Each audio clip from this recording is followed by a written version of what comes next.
السلام علیکم۔ لیبیا میں پیش آنے والے کشتی حادثے میں باجوڑ کے 3 نوجوانوں کی جانوں کا ضیاع ہم سب کے دل انتہائی افسوسناک اور دل دہلانے دینے والا سانحہ ہے۔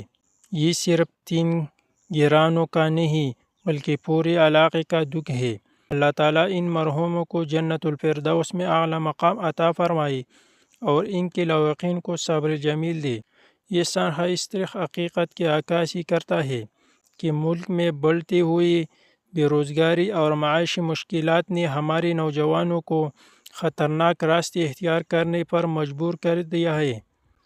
ضرورت اس امر کی ہے کہ ایسے حالات کا سنجیدگی سے نوٹس لیا جائے تاکہ کوئی اور ماں اپنی لال سے محروم نہ ہو۔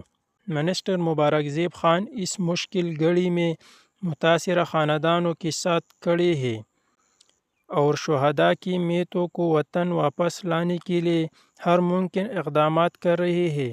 وہ وزیر اعظم سے مسلسل رابطے میں ہیں اور انشاءاللہ بہت جلد یہ امانتیں اپنے گھروں تک پہنچا دی جائے گی۔